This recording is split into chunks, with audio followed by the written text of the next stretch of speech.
harus dibuka, dan saya kira dalam 10 hari setelah pemilu ini ada beberapa respon ya yang dilakukan tentu oleh peserta pemilu.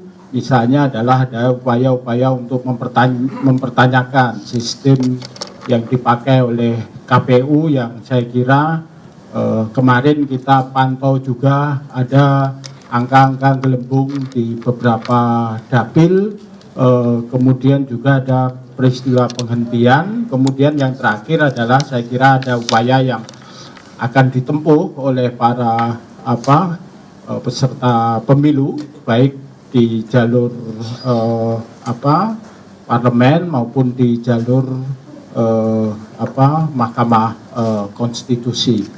Saya kira juga teman-teman mahasiswa, teman-teman masyarakat sipil juga tidak pernah diam ya, mengungkapkan upaya-upaya yang selama ini juga ditemukan, beberapa kejanggalan-kejanggalan yang ditemukan, kecurangan-kecurangan ditemukan, dan saya kira ini akan terus berlangsung. Nah, dalam kesempatan kedua kali ini kita akan juga mengupdate ya beberapa temuan-temuan yang pada minggu yang lalu kita juga telah sampaikan beberapa hal mengenai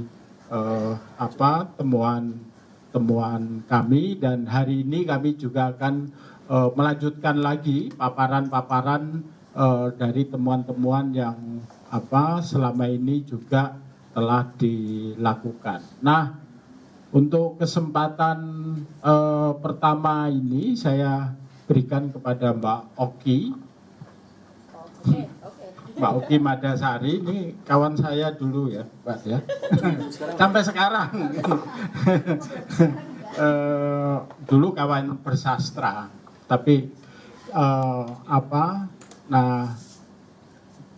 dari institusi yang Mbak Oki lakukan, ngomong-ngomong media, sejak lama juga sudah memantau, bahkan sebelum pemilu ini diselenggarakan menemukan beberapa kejanggalan, misalnya soal mitos ya, soal mitos itu saya kira sangat penting sekali. Kemudian juga minggu yang lalu juga sudah menyampaikan beberapa temuan-temuan terkait dengan proses-proses yang tidak wajar di dalam pemungutan suara. Nah, mungkin kesempatan kali ini Mbak Oki bisa secara langsung, karena minggu yang lalu secara online, jadi sekarang kita punya kesempatan bertatap muka langsung dengan Mbak Oki Madasari, mungkin bisa melanjutkan lagi temuan-temuan, kejanggalan-kejanggalan apa yang didapat dari teman-teman omong-omong media dalam pemilu 2024 ini. Silahkan, Pak. Ya. Terima kasih Mas Wahyu dan teman-teman semua. OM Institute dan omong-omong media ini adalah lembaga yang berfokus pada produksi pengetahuan, dan kegiatan pemantauan pemilu ini adalah bagian dari riset kami. Pekan lalu sudah saya paparkan temuan kami, dan kita melihat bahwa kecurangan itu tidak hanya terjadi pada hari H. Dalam pemilu 2024 justru kecurangan itu berlangsung secara, karena sekarang bahasanya TSM kan, terstruktur, sistematif, masif sebelum hari H. Kita nggak perlu menarik jauh sampai ke MK, itu nanti pembahasan di bidang lain, pembicara lain mungkin akan menyinggung itu, dan kita sudah banyak membahas itu. Tapi dari riset kami seminggu sebelum pemilu saja kita sudah melihat bagaimana otoritas lingkungan terlibat, bagaimana lurah, kepala desa, RT, RW, itu juga aparat kepolisian itu terlibat untuk memenangkan paslon tertentu. Temuan-temuan itu sudah saya paparkan sebelumnya, dan di hari ini saya tidak akan mengulang itu lagi. Saya akan bicara untuk lalu kemudian so what gitu loh. Ketika kita sudah memaparkan ada beragam kecurangan itu kan definisinya jelas. Ketika kita melakukan sesuatu di luar aturan main, melanggar aturan main. Lalu ketika sudah ada pemaparan bahwa itu sudah berlangsung tidak hanya di hari H, lalu kita sekarang mau apa gitu. Nah, pertama yang perlu kita tegaskan di sini, kemenangan paslon 02 atau siapapun yang menang dalam pemilu berdasarkan real count nanti tidak akan menghapuskan kecurangan yang terjadi. Kecurangan tetap kecurangan siapapun yang menang. Jadi ketika kita menjumpai bahwa misalnya mayoritas masyarakat ternyata tidak menganggap itu curang, atau mayoritas masyarakat memilih yang dianggap curang, itu bukan berarti kemudian kecurangan, kejanggalan, kesalahan, pelanggaran itu terhapus begitu saja dan tidak selayaknya kita bicarakan. Justru kita harus terus mempersoalkan ini, menyuarakan ini, karena jika tidak, maka kecurangan kemarin akan dianggap sebagai sesuatu yang tidak ada, akan dianggap sebagai sesuatu yang normal saja terjadi, dan yang lebih buruk lagi, ini akan menjadi sebuah role model, akan menjadi sebuah panduan bagi penguasa berikutnya untuk mengulang hal yang sama. Jadi sistematis, cara-cara sistematis yang dilakukan oleh pemerintah hari ini, oleh Pak Jokowi, mulai dari bagaimana upaya menganulir sebuah undang-undang, bagaimana melakukan langkah-langkah yang legal secara hukum, tapi sesungguhnya salah secara etika, dan sebenarnya juga dipertanyakan legitimasinya, bisa jadi akan diulang kalau kita membiarkan hal ini berlangsung begitu saja, lalu presiden dan wakil presiden akan dilantik seperti seolah-olah tidak ada apa-apanya. Ya, lalu yang kemudian yang harus kita pikirkan, langkah pendek dan langkah panjang. Ketika kita bicara langkah pendek untuk merespon ini apa? Saat ini kita tahu bahwa beberapa politisi sudah mulai menyuarakan hak angket atau nanti interpelasi. Dua-duanya bagi saya adalah sebuah langkah sah yang sesuai, yang seharusnya memang ditempuh dalam sistem politik kita. Beberapa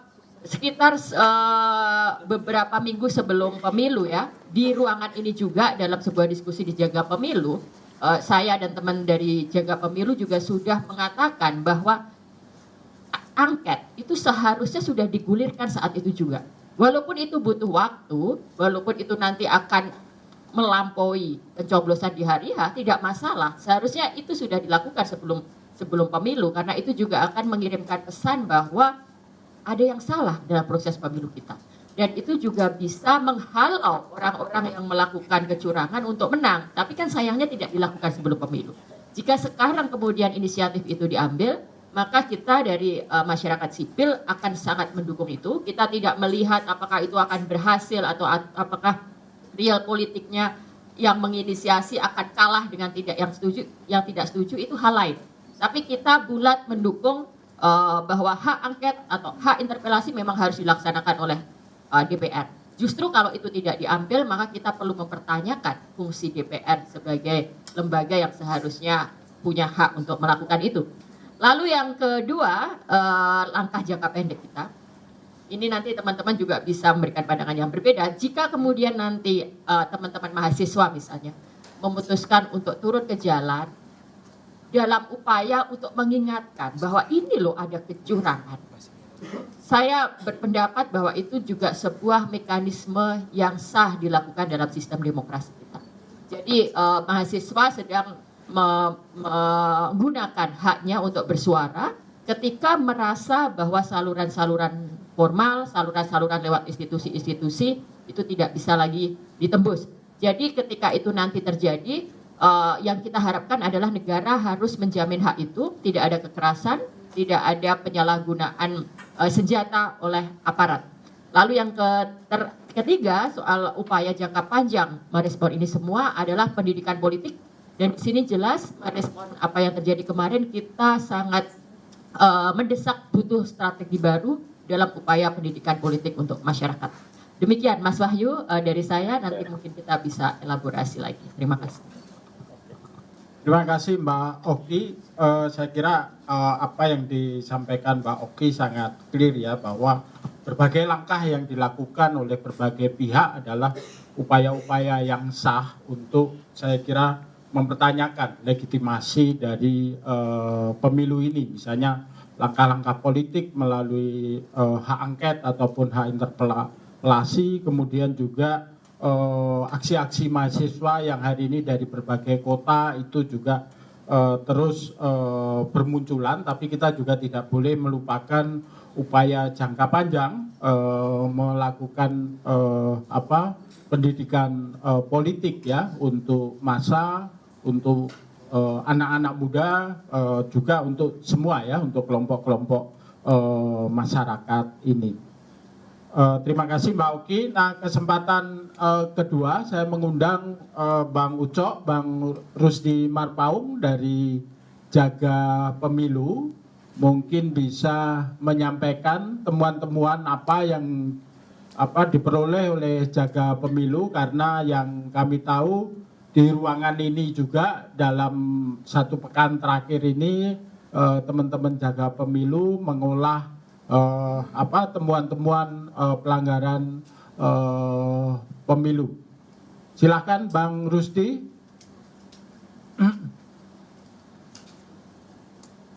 Dengan siapa, Pak? Saya? Bang Ucok, ya. Oke, baik. Bentar, saya share screen.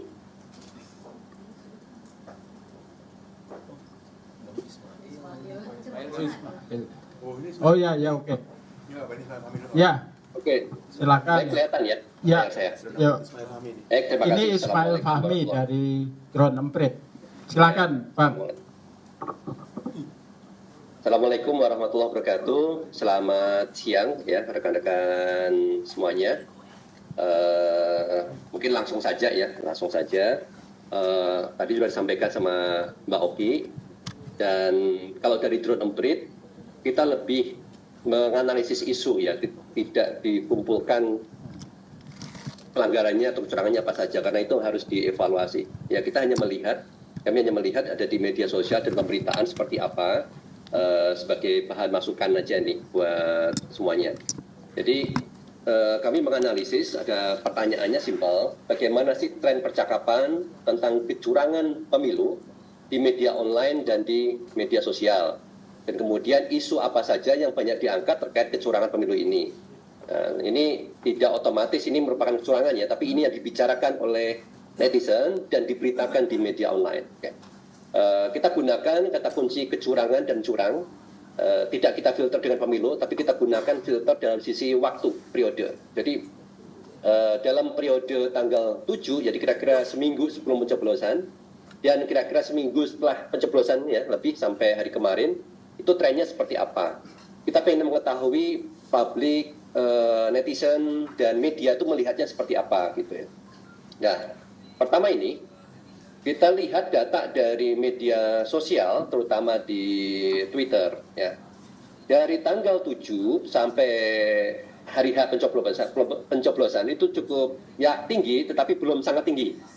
Tapi begitu tanggal 14 itu paling tinggi ya, puncaknya tanggal 14 itu di Twitter. Dan saat setelah itu biasanya untuk isu-isu yang sederhana itu sehari 2 hari selesai.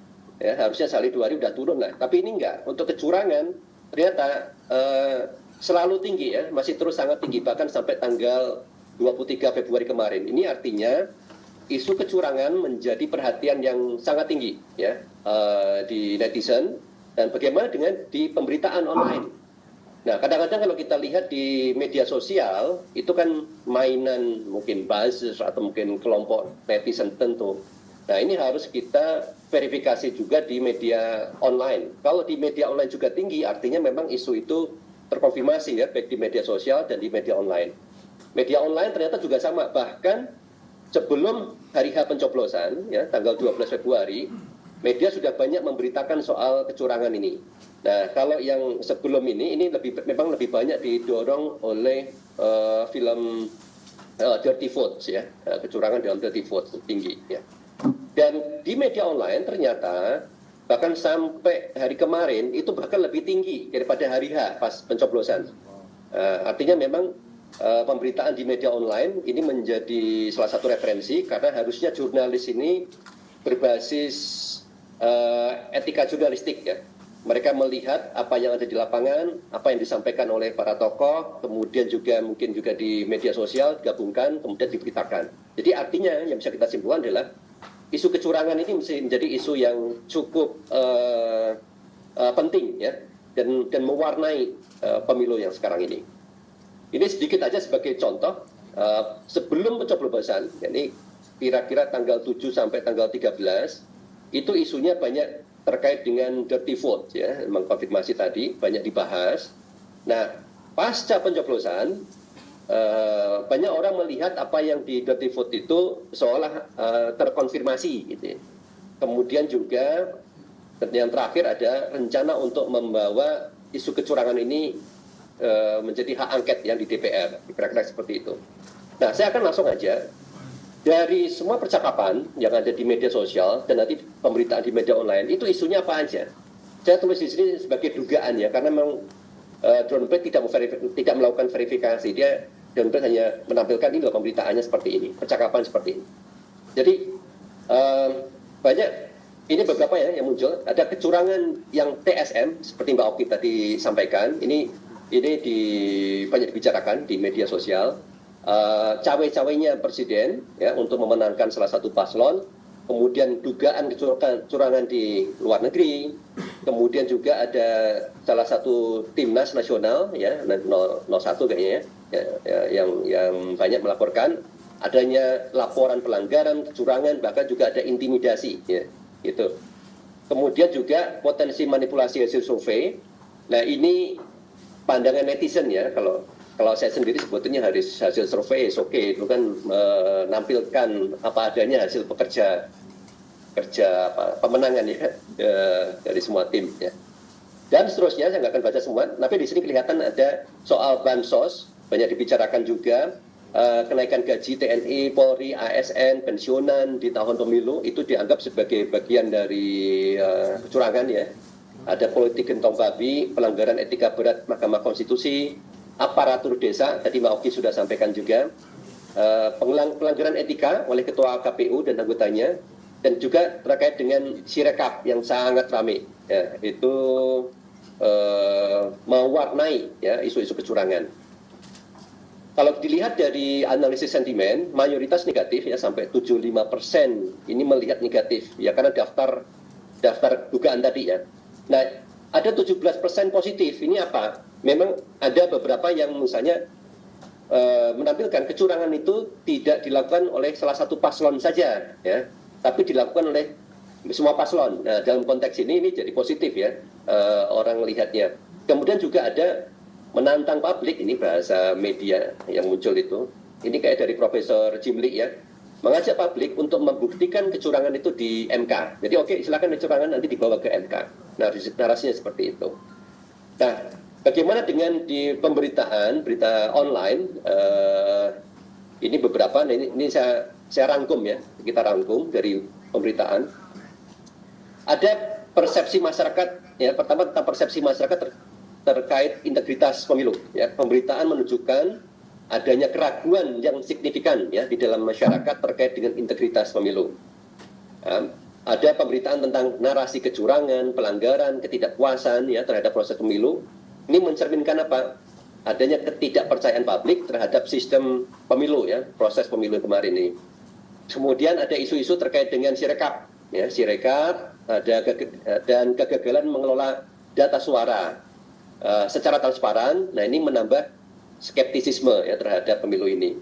Nah, bagaimana tanggapan terkait kecurangan tadi yang dituding oleh masyarakat, ya, tanggapan dari institusi pengawas pemilu dan pelaksana pemilu, ya, Bawaslu dan KPU sebagai institusi pengawas pemilu berusaha menanggapi, tetapi tanggapan mereka sering dilihat skeptis oleh publik. Ini kira-kira kesimpulan, ya, dari media. Ada kritik terhadap Bawaslu dan KPU, yang menunjukkan adanya kebutuhan akan transparansi dan akuntabilitas yang lebih tinggi dalam proses pemilu. Ini ditunjukkan dari Sirekap, ya, ada tuntutan supaya diaudit, audit forensik dan lain-lain bagaimana proses Sirekap itu. Dan ada dampak sosial, ada beberapa aksi dan demonstrasi yang kita lihat beberapa waktu kemarin. Nah, ini juga mewarnai kecurangan pemilu. Jadi terakhir ini sebagai kesimpulan, sejak pencoblosan tanggal 14 Februari hingga seminggu setelahnya sampai sekarang, ya, 23 Februari, seminggu lebih, ya, tren percakapan dan pemberitaan tentang kecurangan dalam pemilu masih terus tinggi. Ini memperlihatkan adanya perhatian publik dan isu kecurangan sangat mewarnai pemilu yang sekarang ini. Ya. Isu kecurangan ini dibagi dua, ya. Sebelum pencoblosan dan saat setelah dan pasca pencoblosan. Nah, sebelum pencoblosan kalau kita bisa rangkum seperti ini, kecurangan sistematis dan intervensi politik, tadi saya sudah sebutkan, ini kira-kira detailnya, dan juga adanya pelanggaran etika dan penyalahgunaan wewenang, ya, terkait dengan Mahkamah Konstitusi dan seterusnya. Kemudian kecurangan pada saat dan pasca pencoblosan, tadi Mbak Oki juga sudah menyampaikan, tapi ini juga dibahas juga di media sosial dan media online. Jadi adanya dugaan kecurangan dalam sistem Sirekap. Nah, kalau seandainya benar, makanya perlu saya kira di sini ini jadi masukan buat KPU dan Bawaslu, ya, untuk melakukan audit forensik, ya, membuktikan dan menunjukkan memang sistemnya ini tidak seperti yang diduga, misalnya gitu. Ada beberapa misalnya dugaan tercoblosnya surat suara dan lain-lain, ya, pada saat pencoblosan. Kemudian juga adanya manipulasi data. Ini dugaan, ya, adanya manipulasi data dalam sistem Sirekap KPU. Sudah dimasukkan, ada anggapan ada backdoor dan lain-lain. Nah, ini semua ada dugaan yang saya kira penting untuk dibuat klarifikasi yang lebih jelas, terutama menggunakan audit forensik, ya, terkait dengan sistem yang ada. Saya kira demikian, ya, dari Drone Bread masukan terkait dengan pembahasan di media sosial dan online. Terima kasih. Assalamualaikum warahmatullahi wabarakatuh. Waalaikumsalam. Terima kasih Mas Fahmi. Dari Drone Bread saya kira juga masih memperlihatkan bahwa perbincangan di sosial media mengenai kecurangan itu masih tinggi, bahkan kemarin menurut datanya bahkan lebih tinggi pada hari H pencoblosan. Dan saya kira salah satu hal yang punya pengaruh misalnya soal pemutaran film Dirty Food itu kemudian pada saat pemilu, kemudian itu mengkonfirmasi sebenarnya seperti itu. Kemudian juga isu-isu baru pada pasca pemilu, misalnya mengenai kegagalan dari Sirekap, kemudian juga tuntutan-tuntutan dari para peserta pemilu maupun juga dari masyarakat sipil mengenai harus ada upaya audit forensik, itu juga menjadi salah satu perbincangan yang menarik. Nah, kalau tadi Mas Fahmi juga menyampaikan, ya, belasan dari beberapa perbincangan mengenai kecurangan pemilu yang ada di peringkat 3 itu adalah kecurangan pemilu di luar negeri. Ini tentu yang menarik, ya, karena selama ini penyelenggaraan pemilu Indonesia di luar negeri itu masih dianggap sebelah mata. Padahal dengan minimnya pengawasan, minimnya pemantauan yang ada di sana, itu mulai dari pelanggaran sampai kecurangan pemilu yang ada di luar negeri itu terjadi. Nah, saya mengundang Mbak Trisna dari Migrant Care untuk menyampaikan, melanjutkan temuan-temuan yang minggu lalu juga sudah disampaikan. Mungkin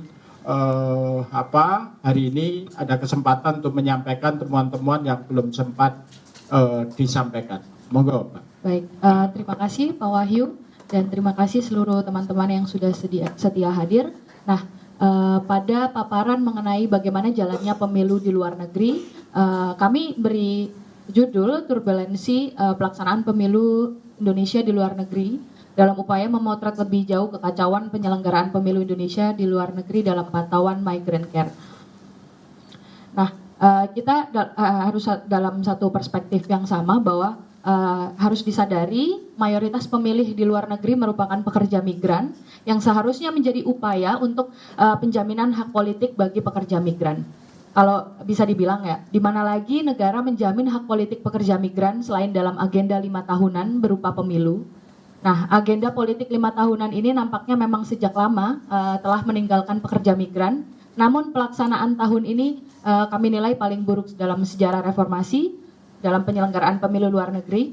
Bukan hanya saja ditinggalkan, namun suaranya kerap kali dimanipulasi dan digunakan sebagai transaksi dalam politik. dalam tahapan pelaksanaan, dalam pantauan kami di beberapa negara dan wilayah perbatasan, yang pertama ada Kuala Lumpur, kalau Malaysia ada Kuala Lumpur dan Tawau sebagai wilayah, lalu Singapura, Hong Kong, Taiwan, Batam, dan Nunukan yang menjadi satu wilayah kami. Namun dalam paparan kali ini saya akan sedikit berfokus pada 1 dan 2 wilayah saja gitu. Dalam tahapan pelaksanaan, ada satu ketiadaan sistem informasi yang memadai di lokasi pemungutan suara. Ini mengakibatkan terakumulasinya beberapa kerumunan sehingga menyebabkan satu desakan untuk chaos itu secara lebih masif lagi. Itu terjadi di Kuala Lumpur dan di Hong Kong. Tapi di Hong Kong, karena ada peraturan di negara itu membatasi kerumunan tidak sampai 50 orang, maka PPLN kemudian memecah dalam beberapa titik.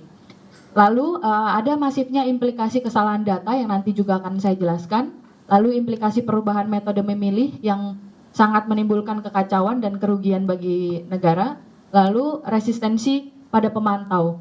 Kami mengalami beberapa insiden interogasi yang berlebihan selama kurang lebih 4 jam di wilayah perbatasan.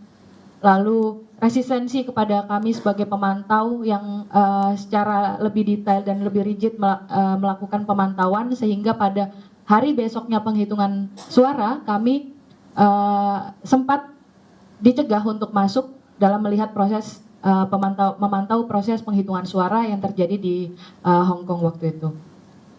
Lalu saya memang sengaja spotlight Hong Kong karena dalam bantuan teman-teman dari volunteer migrant care berhasil memetakan satu dokumen C hasil yang kami lihat secara lebih mendalam. Ini akan terlihat berapa surat suara yang akhirnya terpakai. Karena pasca dari 1 minggu yang lalu di dalam forum jaga pemilu juga, Pak Wahyu Susilo menyampaikan kekecewaannya juga terhadap penyelenggaraan pemilu di Hong Kong. Namun pada hari itu juga dibantah oleh Ketua PPLN Hong Kong. Nah, dalam forum inilah kami nyatakan dan kami bukakan data dari PPLN Hong Kong. PPLN Hong Kong ketuanya pada waktu 1 minggu yang lalu menyatakan bahwa pemilih kita sudah naik 75%. Nanti akan coba saya sajikan secara lebih lanjut. Nah, sebelum itu saya akan tampilkan 2 video mengenai ada kekecewaan dari teman-teman pekerja migran yang ada di Hong Kong.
Baik. Jadi dalam satu video ini sengaja kami ambil secara otentik bahwa mereka menyatakan dalam satu metode peralihan dari metode pos itu surat mereka tidak sampai ke alamat mereka. Padahal alamat mereka telah melakukan coklit, mereka telah tidak pernah pindah majikan, alamat mereka masih sama dalam kurun waktu 12 tahun bahkan 17 tahun, tapi surat suaranya tidak datang. Lalu ada juga insiden, bukan insiden ya, ini memang terstruktur sekali. Ada makanan, sengaja kotak makanan yang dibagikan kepada seluruh yang datang di KJRI waktu itu. KJRI dalam hal itu adalah lokasi pemungutan suara ya. Jadi orang yang telah memilih ada satu kotak makan gratis, dibawa pulang, makan siang ya betul. Ada makan gratis, lalu yang bahkan yang tidak mendapatkan ballot surat suara itu juga mendapatkan satu kotak makan gratis. Dan ini cukup aneh dalam satu penyelenggaraan pemilu. Bahkan di luar negeri, di negara manapun saya belum pernah menemui ini juga, bahwa ada anggaran yang dialokasikan khusus untuk makan siang, untuk konsumsi pada para pemilihnya. Ini juga keanehan yang kami rasakan gitu. Menunya sangat Indonesian food waktu itu. Nah, mungkin ingin meredam beberapa amarah dari para pekerja migran yang datang ke situ tapi tidak mendapatkan surat suaranya. Ini juga menjadi kekecewaan kami. Saya balik ke presentasi lagi. Nah, jika dalam hasil pantauan kami, bukan hanya dalam sistem hitungnya KPU, tapi kita rekap dari C hasil yang telah diupload. Nah, kita bisa lihat jumlah DPTLN Hong Kong mencapai 164.691 dengan dipecah melalui dua metode, ada metode POS dan metode TPS dengan jumlah sekian. Nah, namun pengguna hak pilih total hanya sekitar 67.693. Artinya hanya 41% dari total seluruh DPTLN. Nah, jika kita lihat dalam metode TPS, alokasi DPTLN TPS ada sekitar 2.390, namun yang datang ke lokasi hanya 753, artinya hanya 31%. Belum. Ironis. Ini banyak yang ditolak.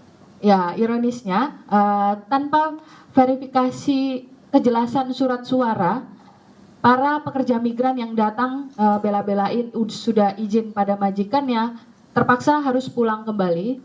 Mereka hal yang paling sering saya dengar, mereka mengatakan, apakah saya masih Indonesia?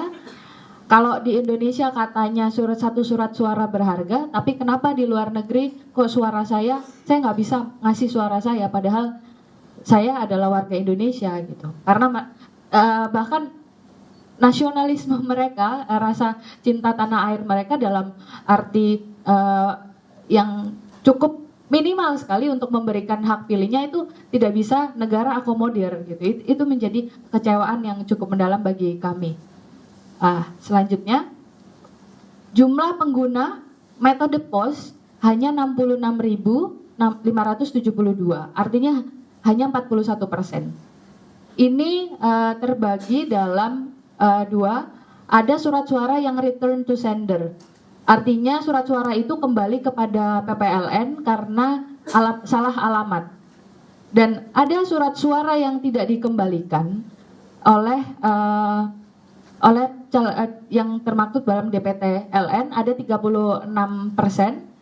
Berarti jika kita total ada sekitar 49,07% surat suara sia-sia tidak digunakan dalam memilih. Ini yang kemudian kami soroti betul, kenapa metode POS dalam pemilu Indonesia di luar negeri harus segera dihapuskan. Karena ini jelas-jelas membuang anggaran yang cukup masif.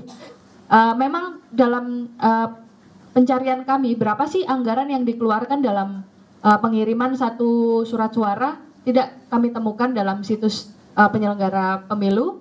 Namun kami melansir melalui pertanyaan-pertanyaan secara verbal, kalau tidak salah sekitar $2, dan itu memang berbeda-beda di tiap negara, tapi around average-nya ada $2. Kalau kita total per surat suara, nah $2 dikali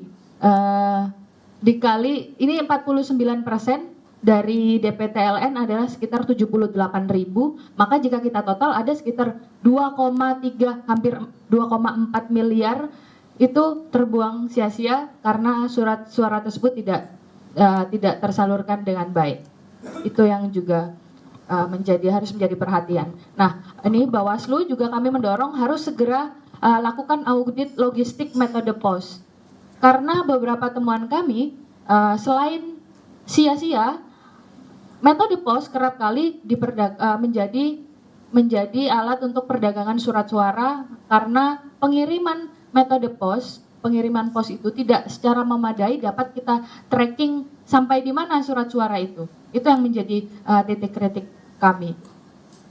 Kemarin kami dalam laporan kami ke Bawaslu, kami sempat berbincang dengan beberapa anggota Bawaslu. orang di Bawaslu waktu itu di Dej pelaporan, berapa sih Pak, kenapa sih kita harus milih metode pos? Nah itu mereka juga cukup menyayangkan, dan ketika saya tanya balik, metode pos ini padahal mereka KPU telah menyatakan bahwa akan memilih yang paling tinggi tarifnya, dalam arti kita bisa tracking itu, namun dalam pelaksanaannya tidak seperti itu. Nah, ini selanjutnya kalau kita selalu bilang bahwa, atau Presiden selalu bilang, laporkan saja ke Bawaslu dan Mahkamah Konstitusi dalam kasus-kasus kecurangan atau dugaan kecurangan pemilu. Namun dalam beberapa catatan kami 4 kali melaporkan suatu kejadian kepada Bawaslu, namun selalu berbalas surat dengan hasil kajian yang sangat tidak jelas sekali. Kalau kita bisa dilihat di sini, laporan kami dinyatakan tidak diregistrasi, tidak memenuhi syarat material. Namun tanpa menyertakan apa hasil kajian Bawaslu dalam hal ini menyatakan tidak memenuhi syarat material, tidak dilampirkan. Hanya dalam 2 lembar cover surat dan lampirannya yang hanya seperti ini saja. Itu yang juga cukup kami sayangkan. Waktu itu 4 laporan kami, yang pertama data ganda New York dan data ganda Johor Baru, lalu yang ketiga ada Uya Kuya, kasusnya Uya Kuya yang datang pada waktu di TPSLN waktu itu di WTC, dan yang keempat kasusnya Tengku Adnan. Itu 2 kasus ini yang terakhir itu tadi adalah dugaan tindak pidana pemilu, yakni adalah kampanye di luar jadwal yang telah ditentukan. Nah, kalau Uya Kuya kita bisa tahu sendiri, ia datang ke WTC. Lalu Tengku Adnan, kalau bisa saya tampilkan di sini. Tengku Adnan ada bannernya yang terpapar dalam pintu KSK. Ini adalah pintu KSK, kotak suara keliling, TPS KSK. Nah, bannernya terpampang di hari pemungutan suara. Namun ketika kita laporkan ini ke Bawaslu, ternyata surat kami tidak ditangkap, tidak diregistrasi. Dan ketika kami lakukan pertanyaan balik, kenapa laporan kami tidak sesuai syarat material, mananya gitu. Maka petugas Bawaslu yang bertugas untuk mengirimkan surat ini hanya berpesan sangat normatif sekali. Silakan bersurat kepada Ketua Bawaslu. Dalam hal ini adalah Rahmat Bahdia. Ini sekaligus laporan kami yang kami laporkan kembali kepada publik bahwa laporan kami telah ditolak oleh Bawaslu, maka nomenklatur dari yang disampaikan oleh Presiden, laporkan saja ke Bawaslu, laporkan saja ke MK, itu sangat-sangat mendiskreditkan kami, sangat-sangat juga mengecewakan karena itu tidak terakomodir dengan baik.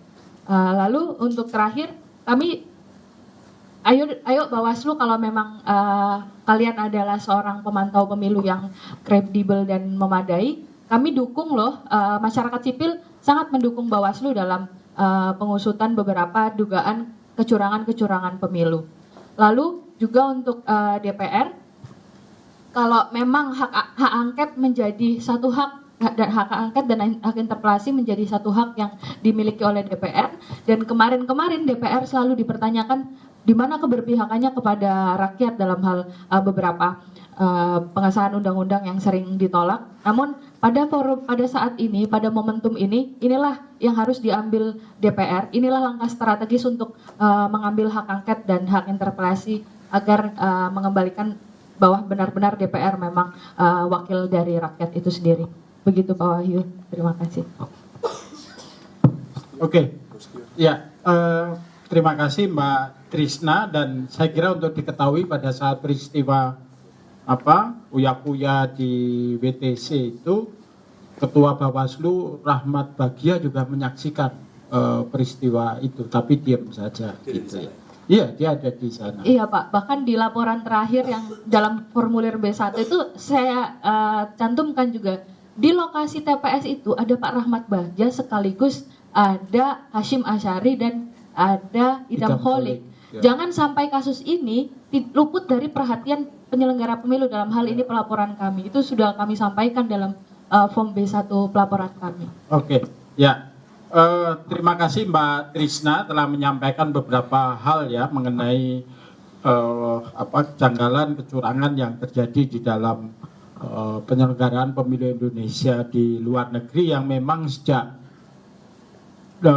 pemilu Indonesia diselenggarakan di luar negeri masih berlangsung secara asal-asalan. Nah, saya mengundang Bang Ucok Rusdi Marpaung untuk bisa menyampaikan temuan dari teman-teman jaga pemilu. Silakan Bang Rusdi. Kedengeran suara saya? Agak kecil, Pak. Suara saya kedengeran kah? Agak kecil. Agak kecil. Iya, ya. Kecil? Ya. Kedengeran ya? Ya, ya. Oke, jadi Oke. Di pemilu dengan mandat utamanya pemantauan pelanggaran pemilu itu tadi sudah diungkapkan ya, melakukan setelah pencoblosan. Nah, kalau kita lihat dari kategori pelanggaran, kita bisa lihat bahwa di 47% itu paling banyak di dalam kategori pelanggaran adalah administrasi. Yang kedua adalah dugaan pelanggaran hukum lainnya, misalnya soal pemalsuan, KTP dan sebagainya. Dan juga ada dugaan tindak pidana yang cukup berat 15%. Dugaan tindak pidana ini bisa manipulasi pencoblosan suara sebelum hari pencoblosan, itu seperti itu, dan kemudian dugaan kode etik. Ya, saya akan jelaskan dulu semuanya.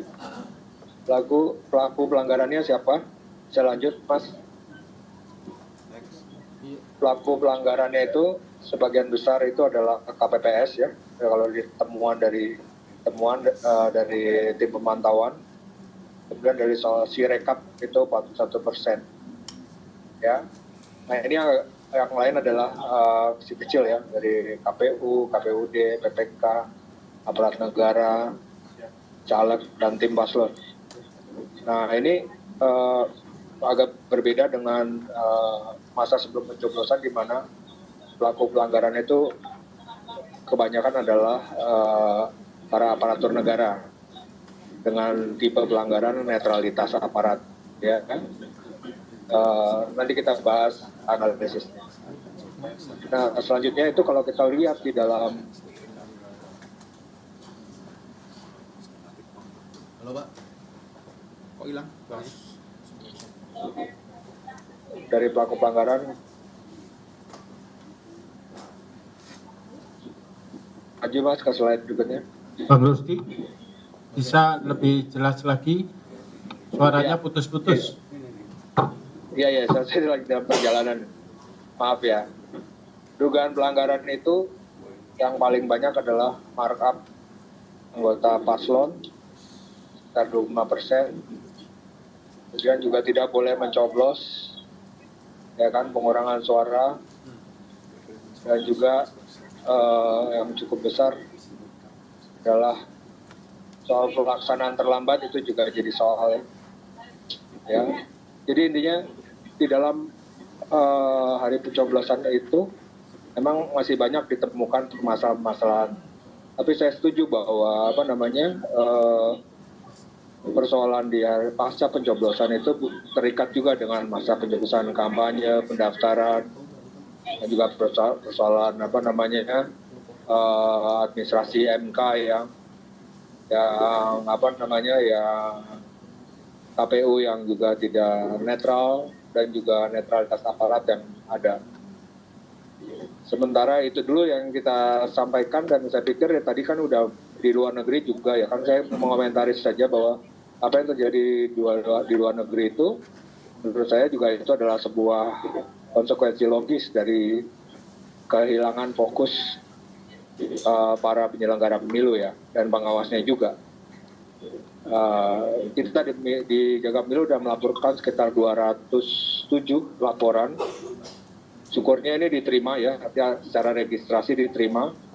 Dan baru beberapa hari lalu ada laporan kami dari Makassar, dan KPU Makassar melakukan Zoom dengan bidang hukum dan advokasi sebagai pelapornya untuk membahas soal pelanggaran itu.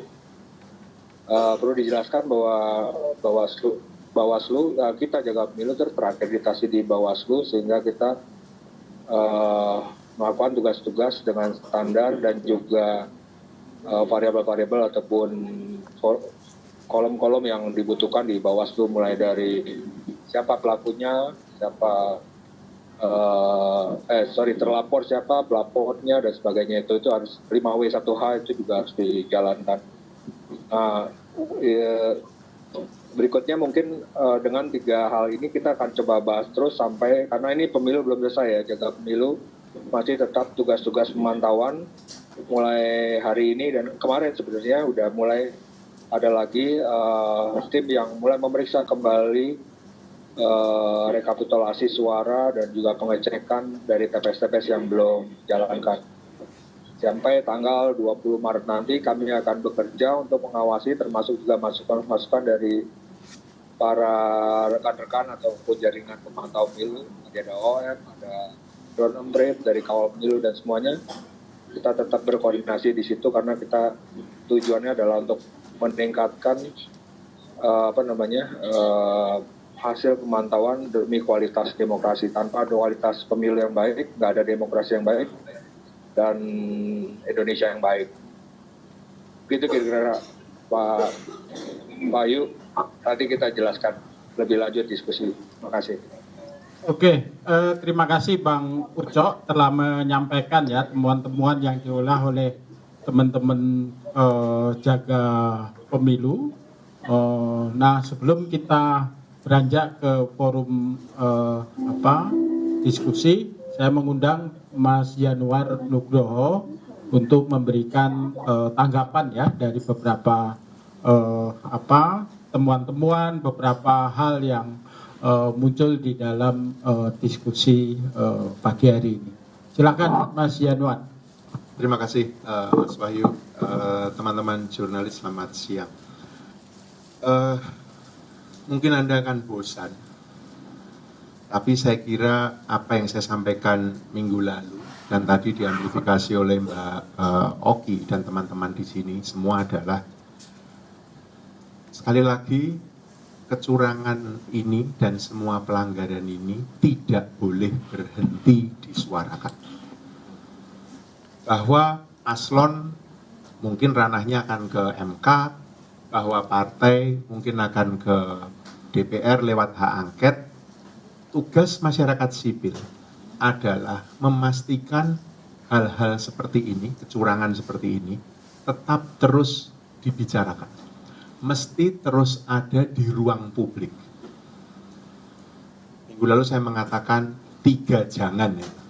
Jangan dianggap normal, jangan dibiarkan, jangan diinstitusionalisasikan kecurangan ini. Mengapa ini penting? Karena menurut saya ini bisa jadi playbook. Playbook itu apa namanya? Panduan gitu ya. Pilkada besok September loh ya. Pilkada besok September dimajukan, bukan November. Jadi ketika pemerintahan Jokowi masih berkuasa, dengan pilkada maju ke September, kalau playbook ini sukses, angket bisa dibatalkan, kecurangan bisa didiamkan, sistematik kan? Upaya film Dirty Vote udah nggak boleh, film eksil aja nggak boleh nobar dibubarkan gitu kan? Jadi playbook untuk yang memegang kuasa. Dan September adalah pilkada. Anda bisa membayangkan kualitas seperti apa yang akan kita dapatkan. Saya mencoba memberikan konteks lebih luas, karena menurut saya yang sedang terancam adalah ruang demokrasi kita. Ada yang mengatakan telat kamu Yanuar ngomong baru sekarang. Iya, mungkin saya telat, mungkin kita telat. Kita sadarnya terlambat. Setelah dipaparkan kan oleh semua pembicara tadi kan, pelanggaran yang sistematik terjadi jauh sebelum pemilu, dengan pelaku adalah penyelenggara negara, modusnya adalah mengubah aturan, netralitas dilanggar, dan lain-lain. Kemudian ketika dilaksanakan, modusnya di KPPS, surat suara, dan lain-lain. Setelah penyelenggaraan, modusnya ada pada penggelembungan suara, sirekap, dan lain-lain. Ini jadi playbook loh ini. Ini jadi panduan baru ini. Ini malah bisa jadi strategi pemenangan ini ke depan. Kalau kita nggak bicara, kalau kita tidak angkat ini, kalau kita tidak terus suarakan ini akan hilang. Sekali lagi, ini situasi yang menurut saya menjadi demikian penting mengapa ini perlu disuarakan, Mas Wahyu. Jadi mungkin teman-teman akan bosan setiap Sabtu diundang 2 hari ini, dua kali dijaga pemilu, mungkin minggu depan di migrant care, minggu depan di mana lagi. Tapi mudah-mudahan masyarakat sipil tetap punya stamina, Mas. Kalau boleh, dan saya boleh appeal sekarang, masyarakat sipil dan media yang dipercaya sebagai pilar keempat demokrasi ini panjang.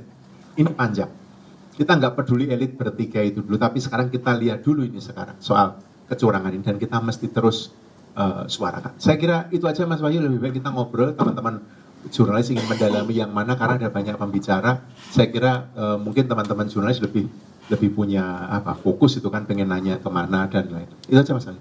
Oke, terima kasih Mas Januar. Saya kira Mas Januar mengulangi lagi apa yang tadi disampaikan oleh Mbak Oki. Jangan sampai hal-hal yang sistematik, kecurangan-kecurangan pemilu baik pada masa sebelum dan pada masa pelaksanaan itu akan menjadi template, ya, akan menjadi role model kalau kata Mbak Oki di sini. Dan saya kira ini mengkonfirmasi sebenarnya temuan-temuan yang dilakukan oleh teman-teman migrant care, teman-teman jaga pemilu, kemudian juga perbincangan-perbincangan yang ada di sosial media.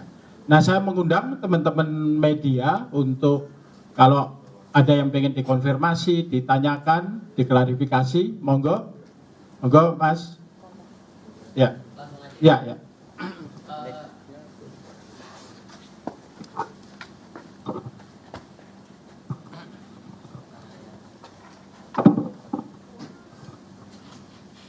Selamat siang, Tifal dari Kompas TV.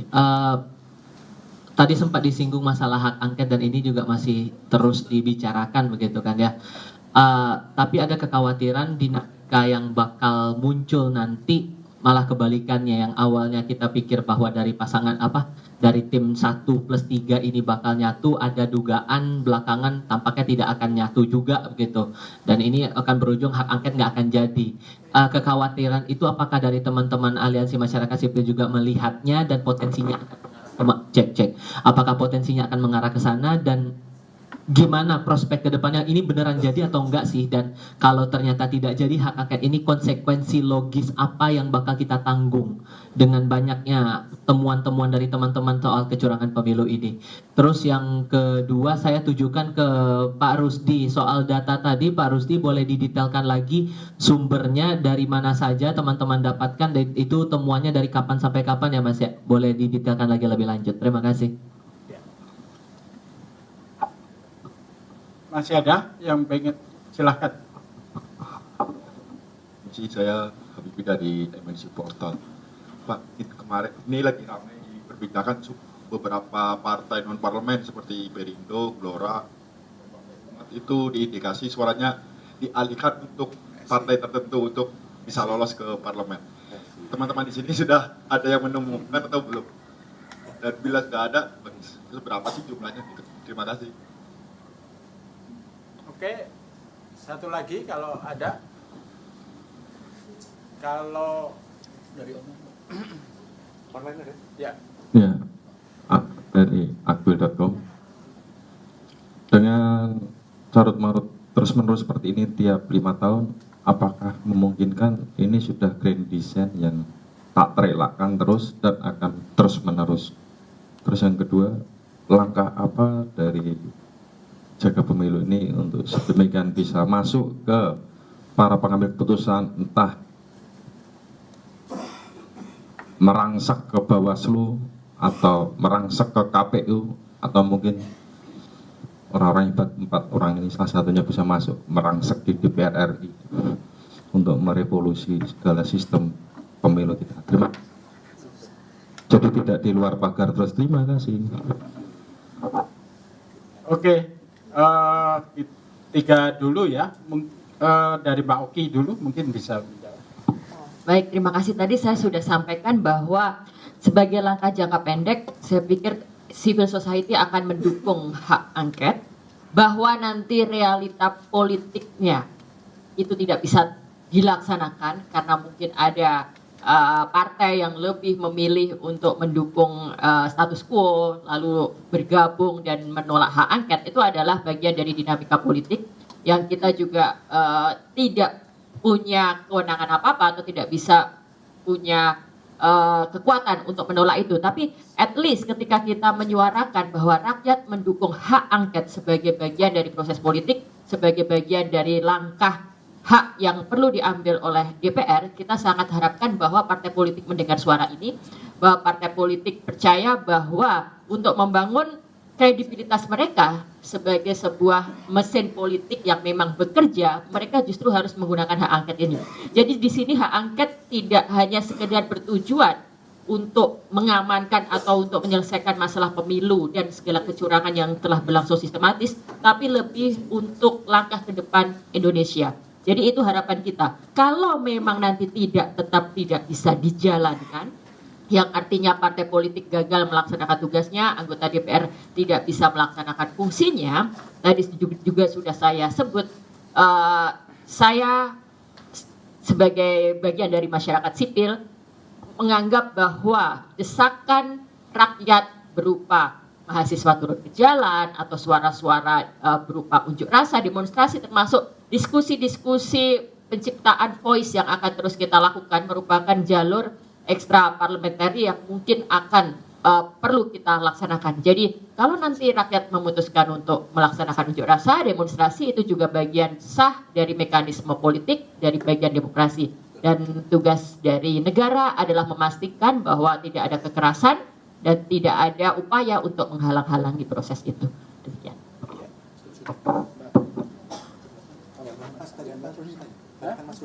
Oh ya, Mas. Bang Rusdi tadi ditanya sumber datanya dari mana dan durasi waktu pengolahannya. Silakan Mas Rusdi. Bang Ucok. Oke, terima kasih. Jadi Jaga Pemilu itu dengan web digital platformnya itu punya 10.000 lebih ya, mungkin 11.000 sekarang relawan di seluruh Indonesia. Dan pada saat pencoblosan secara sengaja kami mengerahkan ataupun berkoordinasi dengan 2.000 orang relawan di 1.000 TPS yang tersebar di seluruh Indonesia, utamanya di daerah-daerah yang padat pemilih seperti di Jawa, Medan, Makassar, juga di Pontianak gitu ya. Tapi juga dan catatan kami juga ada di Papua, di NTT, semua juga ada. Hampir semua tuh ada, cuman yang paling banyak itu. Nah, selain itu, pada hari pencoblosan tentu saja kita mengawasi kan sejak dari TPS dibuka. Jadi perilaku ataupun detik-detik kronologi pencoblosan itu kita amati.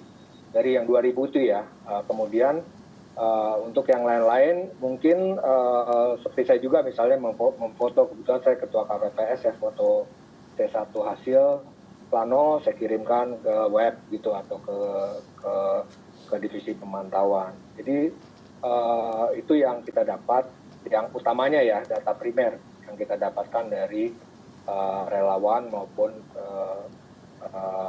relawan yang kita koordinasikan pada hari H. Bukan hanya hari H aja, tapi juga 3 hari. Jadi sampai ke 3 atau 4 hari sampai penghitungan di kecamatan kan, di PPK. Karena ya kerawanan pemilu seperti kita tahu, teman-teman yang juga mengawasi tahu bahwa di TPS itu rawan sekali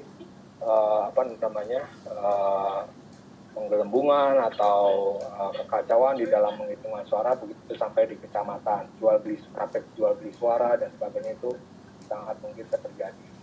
Selain itu seperti tadi data yang sudah saya sampaikan, itu juga ada persoalan di Sirekap, ya kan? Jadi Sirekap itu dalam pemantauan kami sebagai pemantau yang berakreditasi ya inline dengan Bawaslu, kita melihat banyak sekali persoalan-persoalan Sirekap, jadi salah satu yang tertinggi bahkan pelanggaran-pelanggaran itu. Jadi dari lapangan sebenarnya terjadi kekacauan di tingkat KPPS juga, KPPS yang bingung, yang nggak tahu, yang juga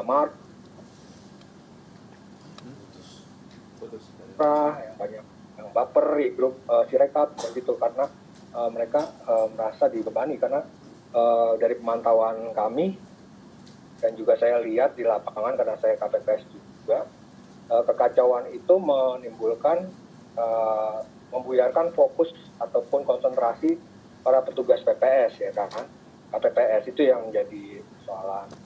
Nah selain itu juga dari data primer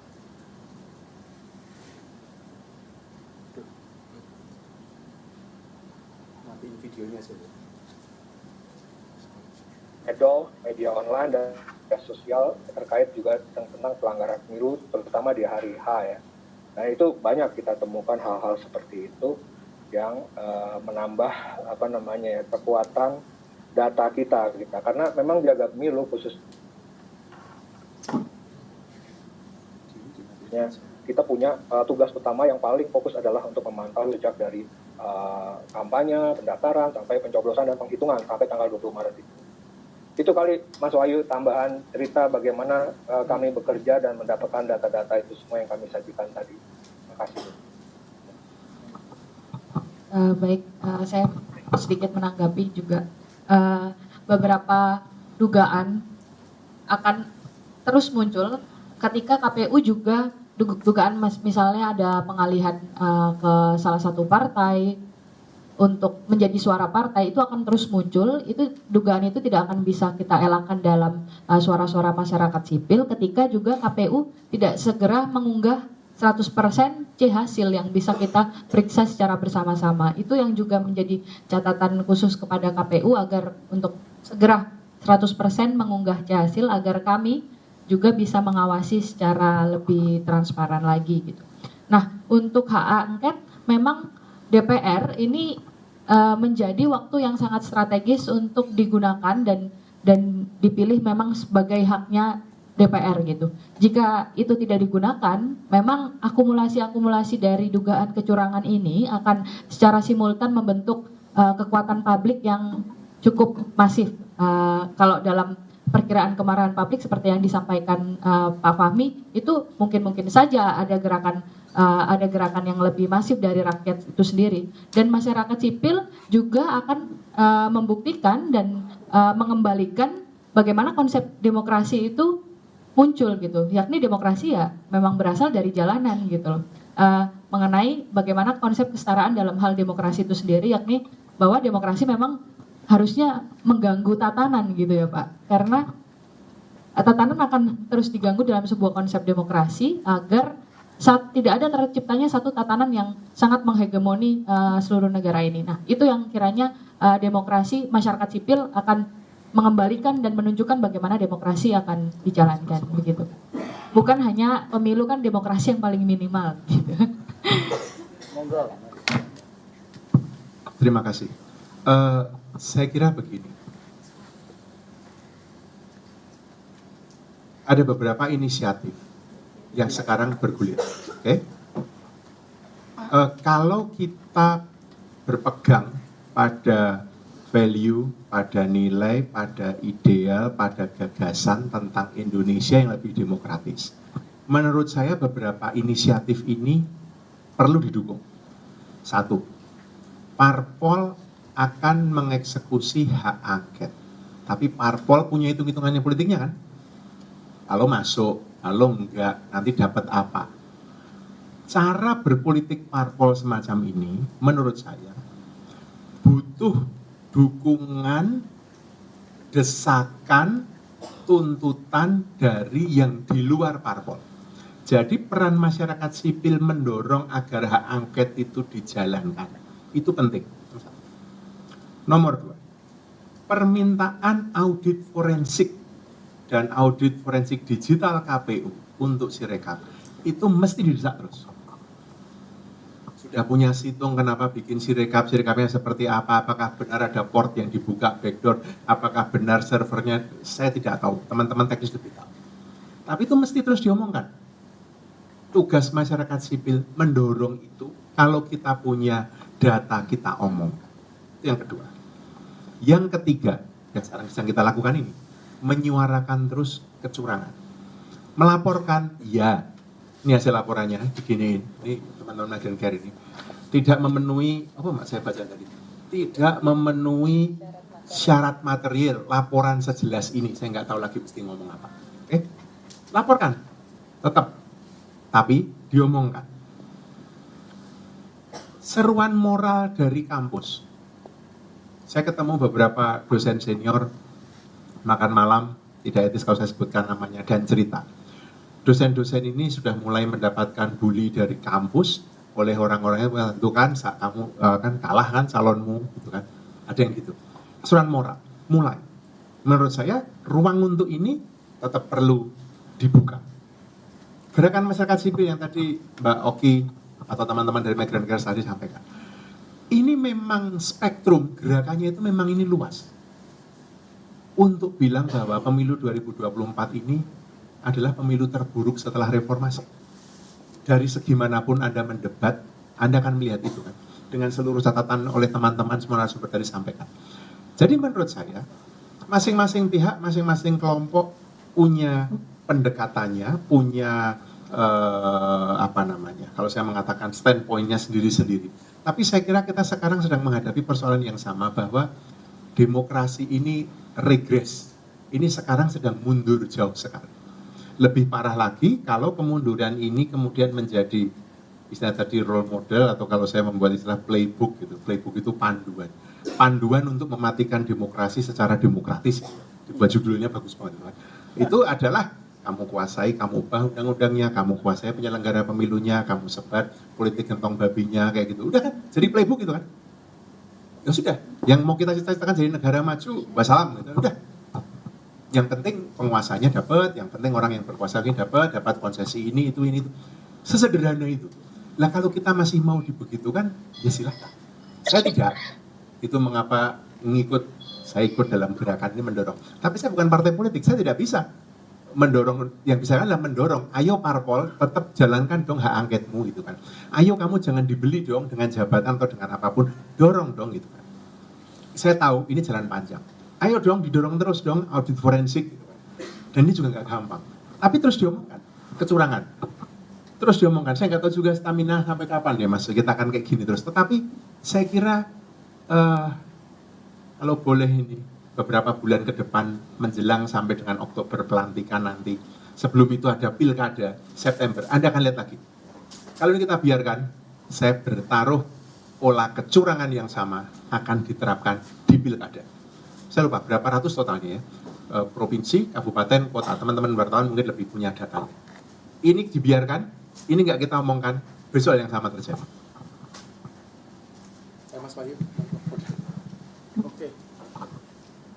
Ya, di Zoom ada Bang Ferry Amzari, aktor dari film Dirty Food, bisa ya. Silakan, udah Ferry? Silakan. Siap, Mas Wahyu ya. Dan Mas Susilo. Ya. Saya sebenarnya ingin sekali datang karena Zainal Arifin Mokhtar sudah sampaikan Mbak Oki akan juga datang karena ketemu kemarin. Tapi kami baru mendarat jam 2 malam di Jakarta dari Bandung.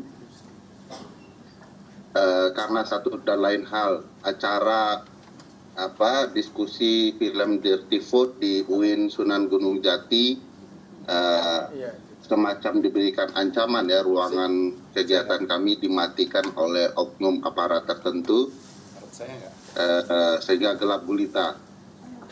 Ini saya ingin sampaikan ke teman-teman media bahwa persekusi terhadap demokrasi itu nyata dan kami terjadi di tadi malam.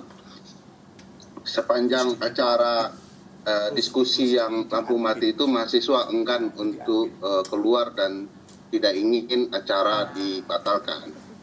Jadi kami diskusi gelap gulita. Jadi kalau teman-teman senior yang ada di forum ini ingat diskusi gelap-gelapan itu, pasti ingat masa-masa menuju 98 lah gitu ya. Saya ingin menyampaikan begini, ada perkembangan terbaru dari temuan kami soal penggelembungan suara yang kita bahas kemarin. Temuan kami sekarang kalau digambarkan dalam bentuk peta, itu terjadi di 16 provinsi, di 83 kabupaten kota. Jadi cukup merata upaya penggelembungan suara di berbagai TPS di seluruh Indonesia. Nah, penggelembungan itu juga sudah dibahas minggu-minggu yang lalu, dan sebagian besar orang mempertanyakan sistem Sirekap ya. Karena logikanya kalau ini sebuah sistem, mestinya karena batasan maksimum TPS itu hanya 300 surat suara, maka janggal saja KPU membiarkan sistem itu menerima jumlah suara yang dihitung sebesar lebih dari 300, misalnya 600, 700, 800 ya. Harusnya sistem langsung menolak. Sebagaimana kita diskusikan minggu lalu. Tetapi kami semakin yakin dengan pola penggelembungan yang cukup merata, ini bisa diyakini ada kesengajaan ya. Oleh sebab itu, kalau dirangkai dengan cerita mengenai kenapa KPU enggan melakukan audit forensik IT-nya, dugaan kami memang dari pola peta itu ada upaya untuk menyengajakan upaya penggelembungan suara itu. Temuan-temuan yang lain sebenarnya saat ini yang kami sadari adalah fokus kepada input C1 saja bukanlah solusi atau faktor utama dari kecurangan ini. Sebab penggelembungan, data C hasil dan lain-lain adalah bagian dari kecurangan itu sendiri. Itu sebabnya di film disampaikan bahwa ini kemenangan satu putaran dan angkanya akan lebih dari 50%. Kenapa angkanya 58%? Ini berkaitan dengan logika norma yang ada di dalam undang-undang. Kalau angkanya 5152, maka dengan kekacauan di lapangan yang terjadi saat ini terlalu mudah bagi pihak-pihak yang dikalahkan untuk membuktikan selisih suara itu untuk diturunkan oleh Mahkamah Konstitusi.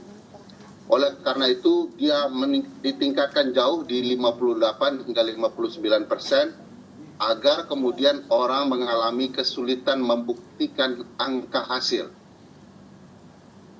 Jadi sekitar 16 jutaan lah atau turun sedikit gitu ya. Kenapa angka hasil itu sulit dibuktikan? Ya karena di dalam undang-undang pemilu yang baru dan undang-undang MK yang baru, undang-undang pemilu ya, dan undang-undang MK yang baru, undang-undang pemilu tetap 7/2017, diatur mekanisme penentuan perselisihan hasil pemilihan umum. MK hanya akan bicara hasil, sementara bicara administrasi TSN terstruktur, sistematis, dan masif itu diserahkan ke Bawaslu. Nah, di titik itulah orang yang akan melakukan kecurangan dengan masif akan diuntungkan di Mahkamah Konstitusi karena akan keletihan membuktikan 16 jutaan suara di ruang sidang MK. Jadi itu sebabnya penggelembungannya besar gitu ya, agar memang kerepotan sendiri untuk membuktikan. Oleh karena itu MK tidak boleh juga ya mengabaikan putusan-putusan yang sebelumnya, karena MK sendiri yang merancang konsep pembuktian secara TSN. Kalau MK kemudian hanya berpatokan kepada hasil, maka MK mengabaikan proses penyelenggaraan pemilu itu sendiri. Kalau proses penyelenggaraan pemilunya penuh kecurangan, ya sudah pasti C hasilnya juga curang gitu ya. Saya juga sering memberikan peristilahan kalau di dalam sepak bola pertandingan hasilnya skornya 2-1, lalu yang kecurangan yang dilakukan adalah pengaturan skor, ngapain kemudian membuktikan skor itu sendiri? Tapi harus dibuktikan prosesnya, gitu ya. Prosesnya yang harus dibuktikan, wasit terlibat, ya, pengaturan skor terjadi antar pemain dan klub. Jadi itu yang mestinya dibuktikan. Dari data-data yang ada saat ini sebenarnya sudah mencukupi ya untuk mengatakan kecurangan itu telah terjadi di seluruh lini tahapan penyelenggaraan pemilu hingga kemudian Sirekap belakangan ini. Apalagi tadi sebagaimana disampaikan, untuk data kami saja kami bisa mengumpulkan di 16 provinsi dan 83 kabupaten kota. Apalah kita ini cuman organisasi masyarakat sipil ya yang berupaya mengumpulkan berdasarkan penelusuran manual. Jadi kita menelusuri Sirekap KPU dan mencoba mendeteksi apa saja yang terjadi. Setiap TPS yang angkanya lewat 300 kita data itu sebagai penggelembungan suara, pasti penggelembungan suara. Nah, saya tidak terbayang kalau KPU sendiri tidak bisa ya mengumumkan di mana saja wilayah terjadi penggelembungan suara dan apa yang terjadi. Nah, ini KPU membuat hal-hal yang baru ya, setelah Sirekap bermasalah, penghitungan manual berjenjang hendak dihentikan pula. Nah, ini akan menambah kegambangan publik soal hasil pemilu kita. Karena dari berbagai keberhasilan Pak Jokowi, mulai dari menempatkan Gibran dalam surat suara dan kemudian membuat kemenangan satu putaran dengan 58%. Satu lagi keberhasilan yang masih belum dilakukan, bagaimana kemudian PSI bisa masuk parlemen. Nah, apakah penghentian ini akan berujung kepada masuknya PSI ke dalam parlemen? Secara logika matematika agak sulit bagi PSI dengan angka 2,5% untuk masuk ke parlemen karena butuh 1,5% yang kurang lebih 1,8 juta suara. Dari mana mereka dapat? Itu sebabnya kecurigaan bisa dimaklumi ketika angka-angka partai yang sudah pasti tidak masuk parlemen berkurang. Ada Perindo, ada PBB dan lain-lain itu berkurang hingga ada yang 1000-an begitu ya. Nah, ini perlu diwaspadai juga. Ujung-ujungnya nanti akan disampaikan oleh KPU berkurangnya angka partai-partai non masuk parlemen itu, non parlemen itu karena salah Sirekap atau salah penghitungan manual. Yang benar adalah angka PSI yang di atas 4%. Nah, ini akan ke sana kalau dibaca proses yang berhenti, sebab mustahil bagi PSI dengan angka 2,5% doang, kecuali doanya Mas Wahyu ya, itu bisa terkabulkan sampai 4%. Secara logika matematika dan logika lembaga-lembaga survei itu tidak masuk akal. Saya pikir itu dulu soal angket. Saya tidak tahu ya, yang jelas angket itu secara hukum tata negara ya biasa saja. Ada di pasal 20A Undang-Undang Dasar, ada di pasal 79 Undang-Undang MD3 ya, MPR, DPR, DPD, DPRD gitu ya. Jadi angket adalah hak penyelidikan karena ini terjadi tanda tanya luar biasa besar di tengah masyarakat. Masa DPR-nya tidak mau menggunakan haknya menyelidiki apa yang terjadi saat ini? Yang berat itu tentu saja hak menyatakan pendapat. Jadi hak interpelasi, hak angket, hak menyatakan pendapat. Interpelasi itu kan hak bertanya-tanya aja, ya. Nggak ada yang berat. Hak angket itu hak penyelidikan. Butuh 25 tanda tangan anggota DPR yang minimal dari dua fraksi yang berbeda. Jadi ini relatif mudah. Heran saya kalau partai politik tidak menyelesaikan potensi hak angket ini. Nanti pertarungannya akan ada di hak menyatakan pendapat karena kebutuhan suaranya itu sekitar 384 suara untuk bisa hadir, dan 2/3 dari 384 itu harus menyetujui. Jadi bukan pekerjaan mudah bagi partai oposisi saat ini untuk kemudian sampai ke hak menyatakan pendapat, kecuali di dalam hak angket itu akan terbongkar kemaksiatan sebesar-besarnya dari proses penyelenggaraan pemilu ini.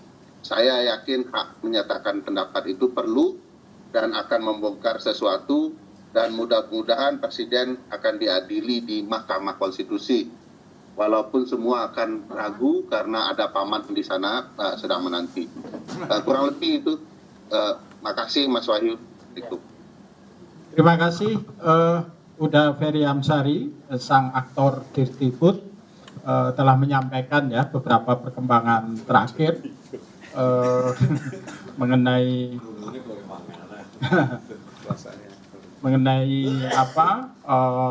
situasi-situasi di mana kemungkinan akan ada upaya pelolosan partai politik tertentu, nggak usah bilang tertentu ya, PSI gitu ya. Kemudian juga dinamika yang terjadi dalam soal hak angket. Kita masih punya waktu 2 menit atau 3 menit. Kalau masih pengen ada yang ditanyakan di Zoom bisa dibaca. Oke, kita nggak bisa baca. Sebentar. Ini yang pertama dari Anwari Natari Satu Dunia. Selamat siang, mohon maaf saya dari Satu Dunia. Pertanyaan untuk Mbak Oki dan Mas Rusdi Marpaung. Apakah bisa kasih info sedikit tentang suara yang ditransaksikan antar partai? Ini juga bagian dari kecurangan pada pemilu. Jadi transaksi antar partai. Langsung aja, beberapa aja Mas. Ya, sekalian aja beberapa. Ya, langsung. Ya, saya tangkap tadi soal itu ya Pak Wahyu ya, soal transaksi ya. Pak Rusdi nanti dulu Pak, kita baca. Oh ya, oke. Yang kedua. Lalu yang kedua ini juga sama, transaksi antar partai. Lalu pertanyaan yang langkah apa selanjutnya? Tolong lebih difokuskan bukti-bukti kecurangan sebelum coblosan, karena kalau kecurangan markup, penggelembungan itu adalah strategi. Bukan itu opini. Oke, pertanyaan. MK, KPU, KPK bermasalah di kode etik. Apakah bisa dipercaya untuk menangani pemilu? Jadi kekacauan bermula justru dari instansi yang dipercaya.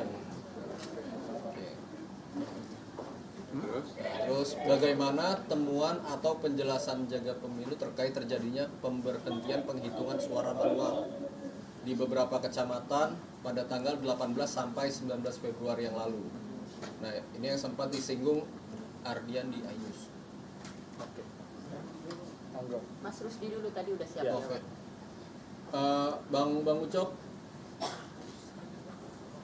Ya, siap. Bisa dilanjutkan tadi Pak? Oke, jadi seperti kita bilang tadi ya, bahwa salah satu hasil temuan kami itu kan banyak kejadian-kejadian secara coblosan, pertama di KPPS ya, KPPS dan juga Sirekap. Jadi yang kita perhatikan sejak awal memang itu adalah bagaimana memantau ataupun mengikuti ya, mengawal suara-suara itu yang bukan hanya di TPS tapi di perhitungan PPK di kecamatan, karena ada ada dua jalur, satu Sirekap, yang kedua penghitungan berjenjang dari TPS, kelurahan, kemudian kecamatan, kabupaten, provinsi dan seterusnya sampai ke KPU. Nah, di dalam pemilu-pemilu lalu kita belajar bahwa banyak sekali terjadi kekacauan, artinya bisa plus, bisa kurang, itu sampai tingkat kecamatan. Makanya kita kawal di situ. Tapi satu sisi juga Sirekap punya masalah. Ini kalau kami dari Jaga Pemilu tetap merasa bahwa itu tetap harus diperbaiki, karena kita nggak punya pembandingan lain yang resmi ya. Tentu saja kita punya, tapi kan tadi seperti dikatakan sama Ferry ya kan, juga Mas Wahyu juga migrant care itu kan kita sangat terbatas kemampuannya bagaimana mengawasi 820.000 TPS di dalam negeri maupun di luar negeri. Terutama di dalam negeri aja 820.000 TPS. Kita hanya mengambil sampel 1.000 TPS. Memang kita juga bekerja sama dengan pihak-pihak lain, cuman kembali lagi itu keterbatasan itu ada. Jadi tingkatnya kami melihat kecurangan-kecurangan itu harus dikawal sampai PPK. Nah di tingkat legislatif, artinya DPR, DPRD, juga DPD, memang itu sangat sering terjadi dan pengamatan kita memang beberapa lokasi penghitungan ulang di PPK kecamatan itu ada kesulitan di masalah transparansi. Nah, kembali lagi pertanyaannya bagaimana itu terjadi kerugiannya. Sebenarnya praktek-praktek itu diduga sudah menjadi kebiasaan bagi para terutama caleg ya untuk mendapatkan suara sehingga dia memasuki ambang batas yang membuat dia terpilih. Tadi disebutkan oleh Mas Ferry misalnya PSI ya, PSI 2,5%, sekarang dia membutuhkan 1,5% lagi. Nah juga misalnya Perindo 1,6, bagaimana dia bisa mendapatkan suara lagi supaya dia bisa mendapatkan ambang batas itu. Jadi kepentingan itu pada satu sisi memang sangat banyak terjadi di caleg. Jadi penanya tadi saya setuju bahwa itu menjadi satu perhatian yang luar biasa untuk diperhatikan di situ. Tapi sekali lagi bahwa ini namanya transaksi kan jual beli ada sepakat ya. Kalau dari segi hukum itu kan ada kesepakatan. Nah kesepakatan itu para pihaknya bisa digambarkan adalah para caleg itu sendiri dari partai A ke partai B, kemudian juga ada keterlibatan barangkali dugaan ya yang sering terjadi itu adalah dari PPK sendiri ya kan untuk membiarkan, untuk mengolah dan sebagainya, dan kemudian juga dari segi dari internal partai sendiri untuk menentukan siapa yang berhak masuk dan sebagainya. Karena kembali lagi kalau kita lihat flashback sistem pemilu kita kan memang sistem pemilu yang berbiaya mahal ya, dan semua suara itu hampir bisa diduga semuanya punya harga. Harga dalam pengertian bukan hanya harga dari seorang yang voluntary memilih, tapi juga dibahas apalagi dengan tadi Pak Yanuar bilang kan bahwa pemilu kali ini pemilu yang paling ugal-ugalan, yang paling regresif ya, paling mundur ya, artinya semua ditabrak. Jadi nggak ada lagi ngomong etika, nggak ada lagi ngomong kejujuran. Jadi ya lubernya aja di pencoblosannya itu saya yakin, karena seperti yang saya bilang, saya sendiri KPPS, lubernya ada. Tapi di balik hari pencoblosan itu banyak sekali soal-soal, terutama soal etika, bagaimana netralitas aparat itu jatuh dan sebagainya. Sekaligus menambahkan Mas Yanuar tadi ya bahwa dari temuan kami Mas Yanuar ya, jadi sebelum pemilu itu yang paling tinggi adalah netralitas aparat. Jadi sebenarnya kalau saya lihat tadi ngomong juga soal gentong babi ya, politik pork barrel, di dalam pemilu di Indonesia itu yang di pork barrel kan itu yang masuk gentong babi itu bukan hanya rakyat dalam tanda kutip yang marginal ya, tidak mampu, yang tidak punya daya tawar, artinya punya napas saja lah, jadi dia dikasih apa-apa aja dan berapa tahun. Tapi kali ini menurut saya yang justru menjadi perhatian kita adalah bagaimana netralitas aparat itu masuk ke dalam gentong babi itu gitu loh. Jadi itu yang mesin-mesin gentong babi yang agak dimodifikasi lah, gentong babi plus kalau bisa bilang ya. Itu yang dugaan ya, karena tadi itu data menunjukkan korelasi yang tinggi antara netralitas aparat dengan kecurangan pemilu di hari H itu ya. Makanya saya berpikir konsekuensi logis di luar negeri pun tadi disebutkan teman-teman migran care dan pengawas di luar negeri, Mas Wahyu juga lihat para penyelenggara pemilu juga kehilangan fokus begitu. So itu sih jawaban saya soal jual beli suara dan juga perubahan-perubahan di tingkatan TPS sampai ke kecamatan dan nanti sampai atasnya nanti. Gitu Mas. Oke, soal dugaan transaksi suara untuk memenangkan PSI. Pertama, dugaan itu kita sedang berbicara tentang sesuatu yang kita duga sedang terjadi dan akan terjadi. Ini berbeda dengan kecurangan-kecurangan yang kita paparkan tadi, itu kita bicara sesuatu yang jelas terbukti terjadi. Nah, dalam menyikapi kemungkinan adanya transaksi suara untuk meloloskan PSI ini, saya mau berangkat dari sedikit ilustrasi kecil. Kemarin saya naik Grab. Sopir Grabnya ketika kita melalui KPU, dia bilang, nih KPU lagi ngatur. Ngatur apa? Ternyata ngatur untuk meloloskan PSI. Nah, di sini ini betul-betul omongan sopir Grab gitu. Jadi di sini fakta bahwa quick count menyebutkan angka PSI sekian itu sudah diketahui secara luas oleh masyarakat. Jadi saya orang yang percaya sains, saya percaya quick count. Jadi kita duduk di sini, kita tidak lagi berbicara siapa yang menang pemilu gitu. Quick count sebagai sebuah medium, sebagai sebuah tool untuk justru mengawal proses penghitungan suara itu sahih. Jadi akan sangat menjadi ironis ketika pemerintah PSI dia percaya quick count untuk penghitungan suara presiden, tapi kemudian nanti akan ada manipulasi mengubah hasil perhitungan suara PSI. Jadi ketika kita sudah melihat segala kecurangan TSM, terstruktur sistematif masih sudah dilakukan sejak jauh-jauh hari melalui pengubahan undang-undang hingga hari ini, proses pengarahan aparat dan sebagainya, dan kita sebut itu adalah sebuah hal yang menjijikan. Maka kalau sampai nanti PSI akhirnya lolos, ini adalah sebuah sesuatu yang sangat super menjijikan. Manipulasi suara adalah sebuah bentuk kejahatan luar biasa, extraordinary crime, yang tidak menutup kemungkinan siapa yang bertanggung jawab nanti harus diadili untuk mempertanggungjawabkannya. Mbak Krisna,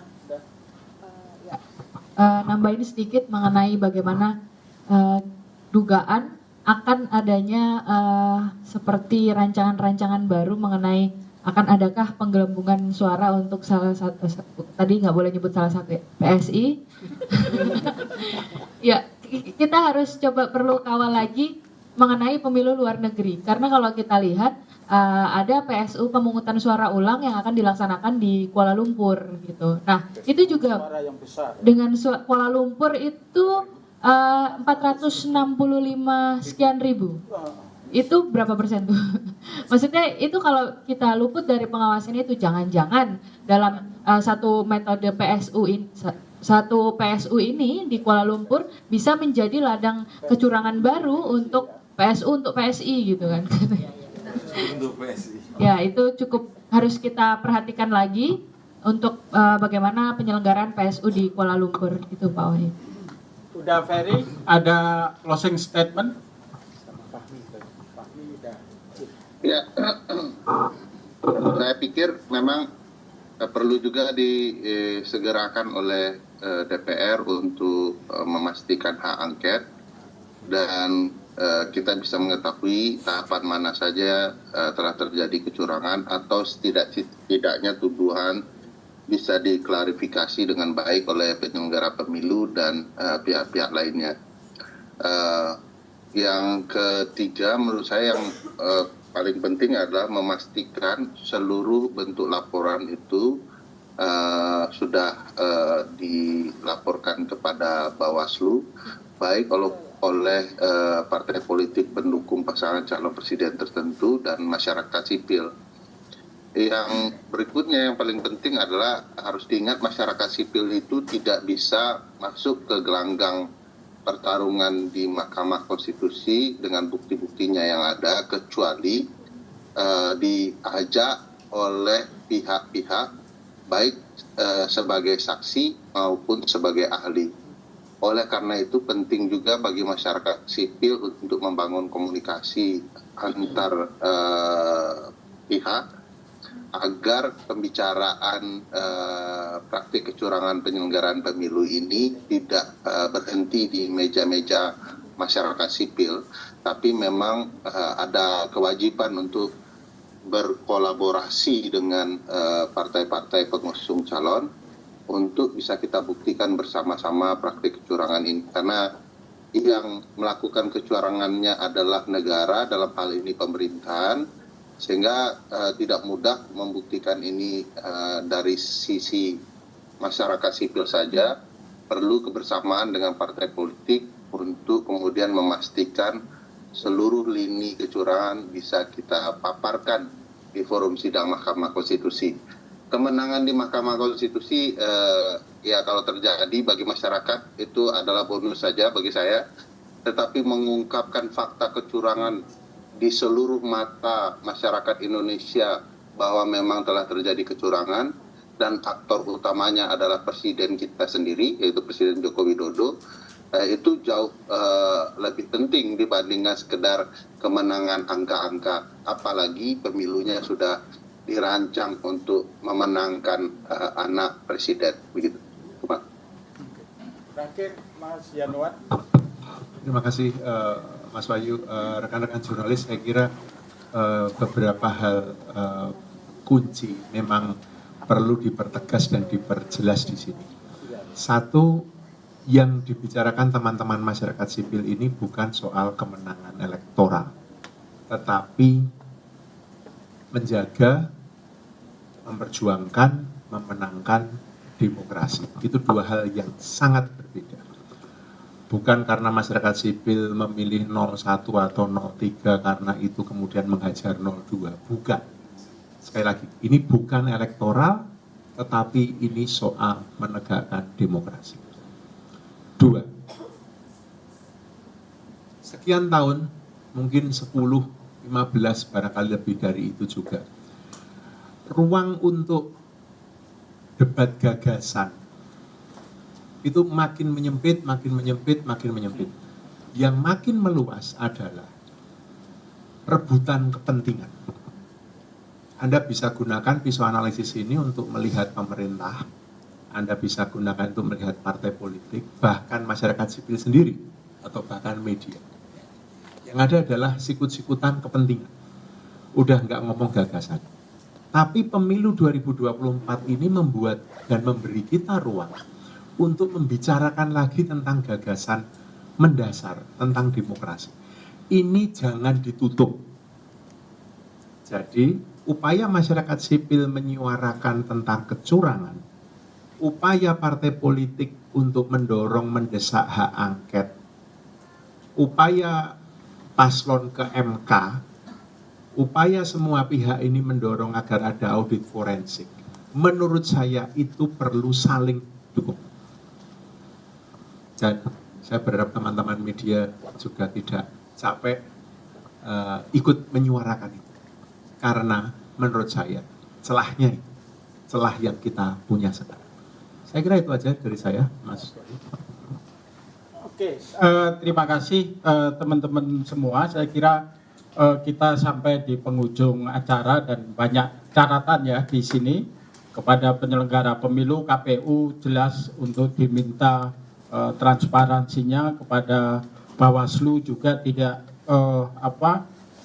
bekerja hanya asal-asalan juga gitu ya, menolak laporan tanpa alasan dan yang lain-lain. Kemudian juga tantangan juga kepada DPR untuk membuktikan bahwa dia memang mewakili aspirasi kepentingan rakyat ya, untuk meminta upaya-upaya bagaimana kecurangan dan penyelenggaraan pemilu ini dibuka melalui mekanisme angket atau interpelasi seperti itu.